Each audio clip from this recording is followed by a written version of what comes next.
Olá, queridos! Mais uma vez aqui para estudarmos juntos. Queria começar relembrando que a semana passada a gente começou a olhar Oséias 5 e um encorajamento meio estranho, né? Com aqueles modos pesados de Deus lidar com o seu povo. E também a gente percebeu que nós somos aqueles que podemos controlar quantas consequências e talvez a severidade das consequências que a gente passa, dependendo de até onde vamos continuar a ser rebeldes e querer ser independentes de Deus e tudo isso, né? E espero que Ele falou ao seu coração. Espero que você ouviu a voz de Deus, porque eu sei que Ele estava falando. Se você tirou um pouco de tempo para refletir sobre isso, eu espero que você até percebeu que você teve algumas chamadas, talvez, no passado, que não te despertaram e por isso que foram mais severos, né? E talvez você até percebeu que se você tivesse acordado, não só você, mas talvez até sua família teria evitado certas coisas, né? Teria tido menos consequências ou consequências menos severas. Eu sei que para mim, pessoalmente, eu olhando para trás, Deus chamou muitas vezes a minha atenção em épocas diferentes, né? E eu, graças a Deus, posso afirmar com quase certeza que eu nunca tive que ir até o último dele temporariamente retirar, né, a sua mão da minha vida para despertar, mas eu sei que várias vezes eu ignorei ele como uma traça. E eu sei o que é sentir Deus arrancar pedaços, como o leão da minha vida. E infelizmente, porque eu sou tão cabeçudo, mais que uma vez isso foi quando eu tinha já a família e eles sofreram sem precisarem por minha causa. E isso dói. Então, que você busque não deixar chegar a isso. Atenda logo o chamado de despertar. Não aperte nunca o botão cochilar, né? E dois rápidos desafios e encorajamentos sobre isso antes da gente continuar hoje. Primeiro, também não fique se castigando sobre o que poderia ter sido, ou se eu tivesse feito isso ou aquilo. O que vai adiantar isso? Você vai voltar e mudar? Lógico que não. Como a gente viu em Salmo 23:6, no meio da semana, essas coisas não precisam te perseguir. Também vimos em outra ocasião, essas coisas não precisam te definir. Aprenda com elas e mude. Então, isso que é importante. E segundo, decida que você não vai continuar a ser insensível à voz de Deus.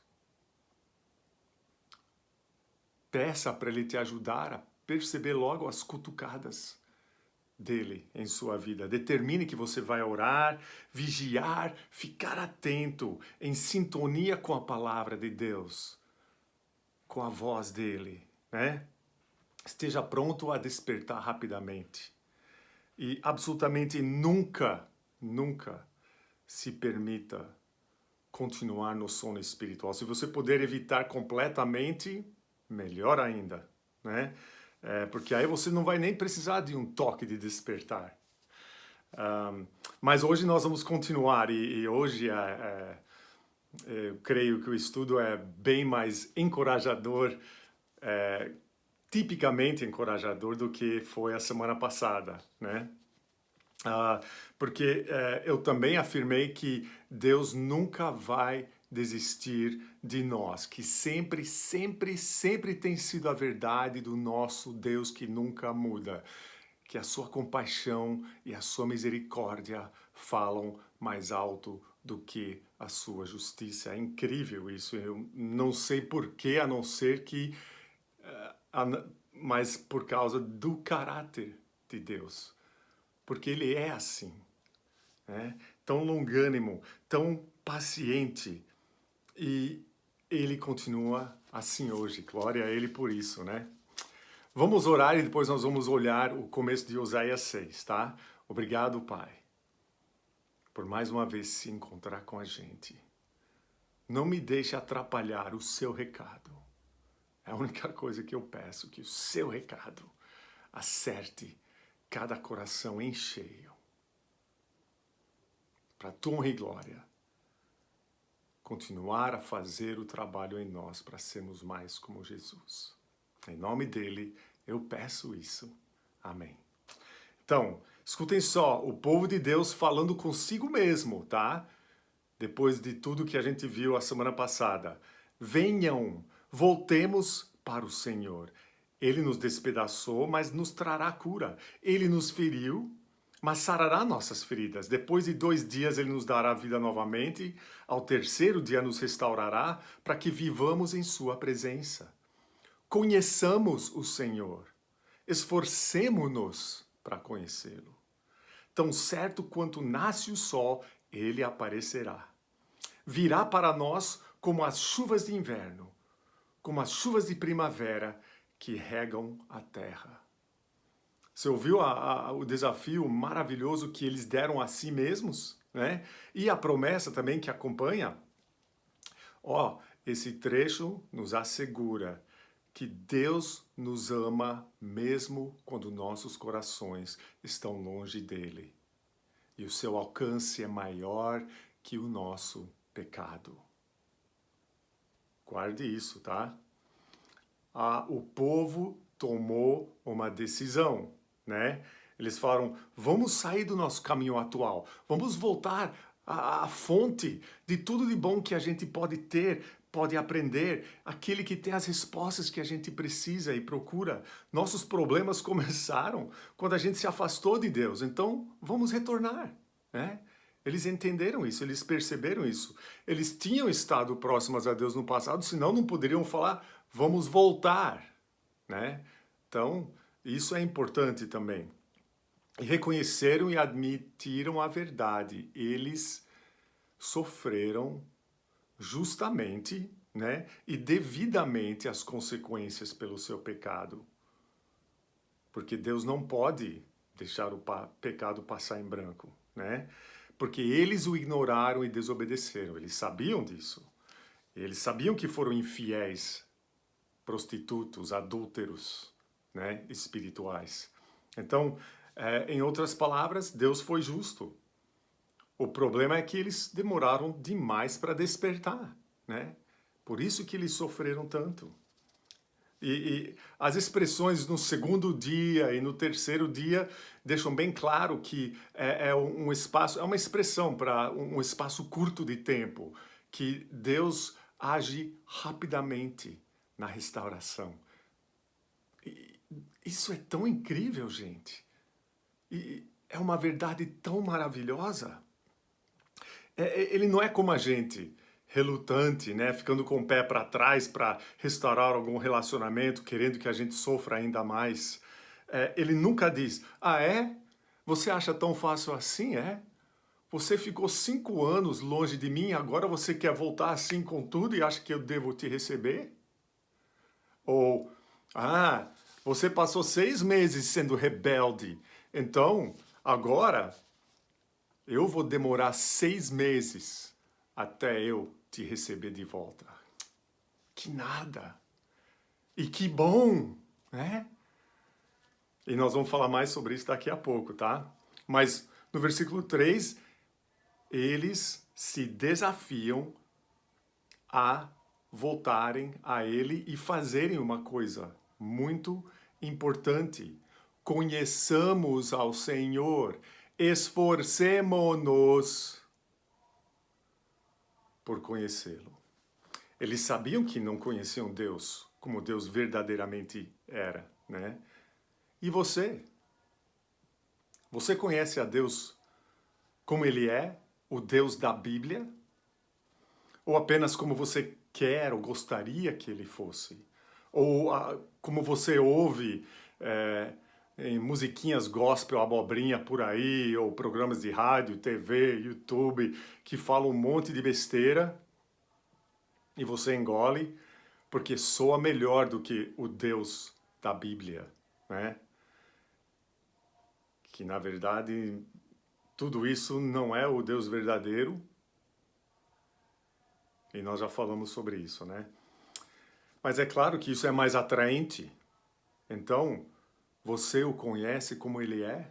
É uma pergunta importante, né? Isso é se esforçar para conhecê-lo? Receber tudo mastigado? Ah, eu vou ouvir ele. Ah, eu vou ouvir isso. Ah, eu vou assistir aquilo. Mas abrir a Bíblia, parar, coçar a cabeça, pesquisar uma palavra, ou um sentido de um versículo, ou por que que era assim, por que que ele disse desse jeito. Ah, é muito trabalho. Eu ouço isso demais. E é triste, né? Vamos nos esforçar para conhecê-lo, disse o povo. Eu acho que seria sábio a gente dizer o mesmo, né? E glória a Deus, muitos de vocês, eu sei porque eu conheço vocês, têm escolhido fazer essas coisas mais difíceis e continuarem a fazer a longo prazo porque sabem que vale a pena. Continuem. O Paulo escreveu uma carta para o Timóteo, dando um monte de conselhos de velho para jovem, né? E aqui são só algumas delas. Busque ativamente se devotar a ser cada vez mais como Deus. Eu coloquei nas minhas palavras, tá? Pois isso tem valor para tudo, porque promete bênçãos para a vida presente e para a vida futura. Pode confiar, isso é verdade. É por isso que trabalhamos duramente e nos esforçamos, porque temos colocado a nossa esperança em Deus, o Salvador de todos que creem. Quero que você, Timóteo querido, persiga uma vida correta, de santidade, de fé, de amor, de perseverança e de respeito aos outros, os tratando gentilmente. Está em 1 Coríntios 4 e 1 Coríntios 6, 1 Timóteo 4, 1 Timóteo 6, tá? E tem muito mais do que isso. O povo de Deus sabia que Deus é fiel e que sempre cumpre a sua palavra. E eles até usaram a constância, né, da criação de Deus para descrever como Deus ia reagir. Tão certo quanto a chuva, né? Eu acho isso maravilhoso. Vocês que me conhecem já sabem como eu amo observar certas partes da natureza que para mim são intrigantes, né? Me chamam a atenção e me encorajam sobre a firmeza do meu Deus, né? Um cara falou isso: Deus desenhou o seu mundo de tal forma que serve como lembrete constante da sua presença, do seu caráter e da sua glória. Quando eu olho coisas que eu gosto de estudar na natureza, eu vejo Deus. Eu aprendo sobre o caráter dele. Esse povo sabia a mesma coisa, mas voltando ao texto, né? A decisão desse povo foi a decisão correta, de se esforçarem para conhecê-lo e de voltarem. E em Oséias 7, Deus reafirma o seu coração. Mas ele também revela o coração do povo. Eu desejo redimi-los, Deus fala, mas eles falam mentiras a meu respeito. Eles não clamam a mim do fundo do coração quando gemem orando em suas camas. Ajuntam-se por causa do trigo e do vinho, mas se afastam de mim. Eu os ensinei e os fortaleci, mas eles tramam mal contra mim. Eles não se voltam para o Altíssimo.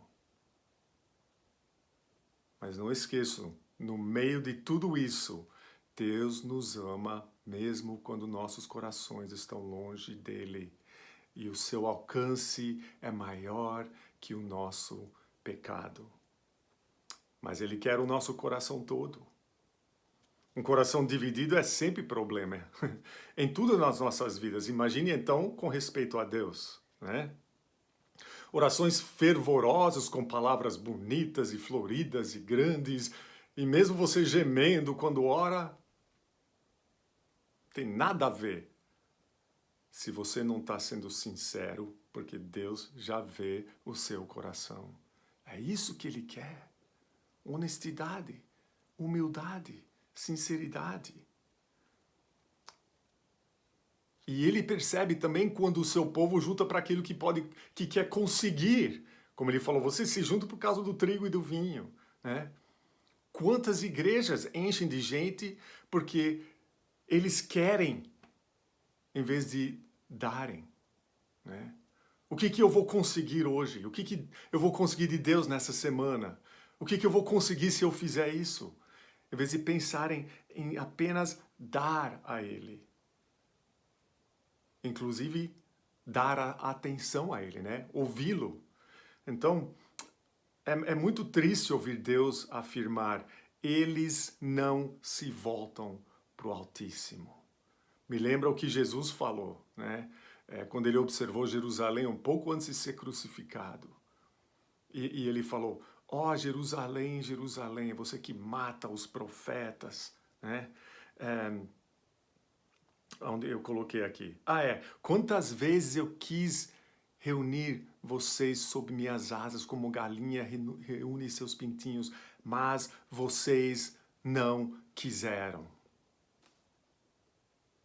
Muitos que se chamam seguidores de Jesus não querem, na verdade, viver como Ele vivia e que Ele exige, né? Mas em Oséias 14, o próprio Deus convida o seu povo de volta. Por quê?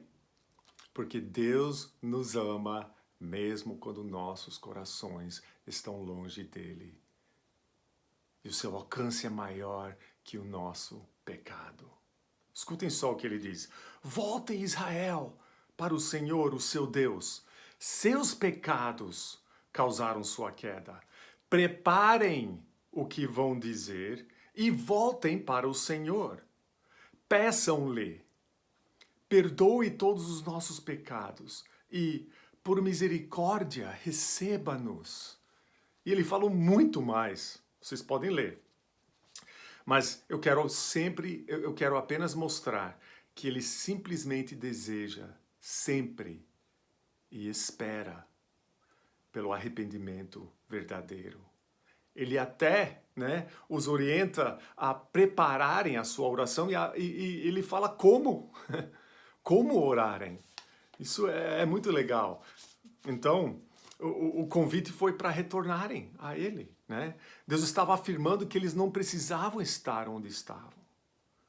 Não precisavam viver as vidas que estavam vivendo. Não era tarde demais. Ele os esperava de braços abertos. Que maravilha, né? E como eu já falei hoje, Deus nunca muda. Nunca. Pense sobre isso, né? Hoje, aqui no nosso Brasil, Ele está dizendo, voltem, voltem, né? Vocês não precisam estar onde estão. Vocês não precisam viver como estão vivendo. Não é tarde demais. Eu ainda espero de braços abertos como milhares de anos atrás eu esperei. Eu ainda convido como eu convidei. Essa é a palavra-chave, né? Volte. Traz a mesma imagem que Jesus nos passa com a história que ele conta sobre o filho pródigo, que vocês que me conhecem sabem muito bem que eu odeio esse título, que é um título de homens, né? Jesus não sentou e falou, eu vou contar a história do filho pródigo para vocês. Ele simplesmente contou a história, né? Porque a história é sobre o pai que perdoa. Não tem quase nada a ver com o filho, né? O filho preferia o pai morto, por isso que ele falou, me dá a minha herança. A herança era recebida após a morte do pai, né? Então ele estava falando, eu prefiro você morto, me dá a minha herança. Porque ele queria viver como quisesse, né? não queria ter as regras do pai, ele achava que ele poderia ser livre. A gente sabe como essa história terminou e o que aconteceu com ele, né? Ele recebeu o oposto do que ele pensou ao sair, né? Ele foi embora mesmo. E aí, depois de um tempo, um longo tempo, ele está lá alimentando porcos para tentar sobreviver e comendo as coisas que nem os porcos queriam, as sobras dos porcos, só para não morrer. E ele acorda à sua realidade. E olha, Jesus fala desse jeito no versículo 13 de Lucas 15. O filho pensando: eu me porei a caminho e voltarei para meu pai. E lhe direi: Pai, pequei contra o céu e contra ti. Não sou mais digno de ser chamado seu filho. Trata-me como um dos teus empregados. A seguir, levantou-se e foi para seu pai. Duas coisas. Primeiro, ele caiu em si, né? Ele percebeu a realidade. Segundo, ele agiu, né? Como eu sempre falo, a estrada para o inferno é asfaltada com boas intenções. Uma boa intenção sem agir, tomar o próximo passo, de nada adianta, né? Igualzinho àquilo que a gente viu que Deus falou em Oséias 14. O filho preparou o que ele iria dizer ao seu pai, né? Muito interessante, mas antes mesmo de ele conseguir falar uma palavra, ele estava nos braços do seu pai. Ele falou o que ele tinha preparado, mas o coração do seu pai, a vontade dele já era óbvia, né? Mas Jesus descreve dessa forma: estando ainda longe, seu pai o viu e, cheio de compaixão, correu para o seu filho e o abraçou e beijou. Vamos analisar essa frase, né? Essa história é um visual sobre o coração de Deus, né? E está repleta de fatos incríveis sobre Deus. Primeiro, de longe o pai viu o seu filho arrependido. Ele não espera você estar próximo ou ter se reformado. Inclusive, isso geralmente atrapalha, né? Ah, não, eu vou ser crente quando eu estiver pronto para ser crente verdadeiro. Primeiro eu vou parar com isso, parar com aquilo. Autorreforma. Inútil e enganador. Deus vê de longe o seu filho arrependido.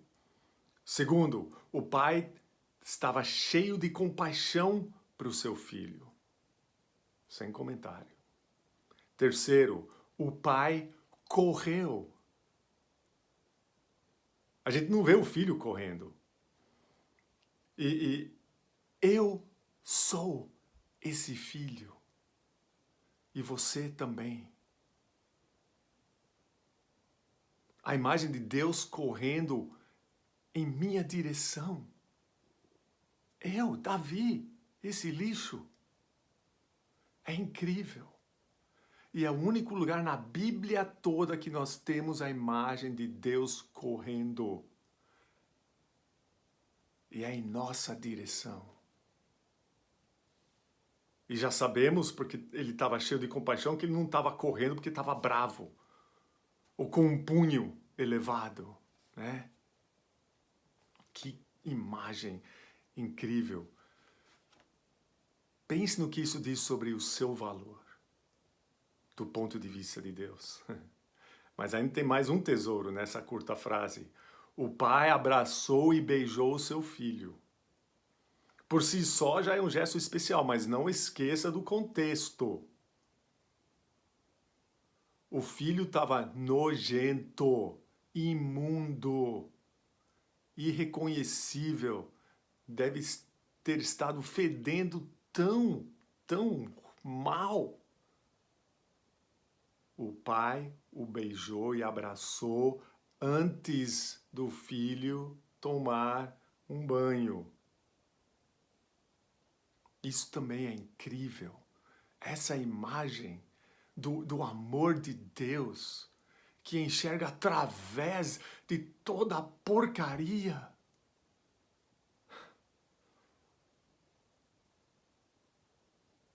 É demais, né? É demais. O pai beijou o filho do jeito que estava quando o encontrou. E ele também fez isso comigo. E fez com você se você se rendeu a Jesus. E eu quero agora que você repita para si mesmo essa frase. Deus me ama, mesmo quando o meu coração está longe dele. E o seu alcance é maior que o meu pecado.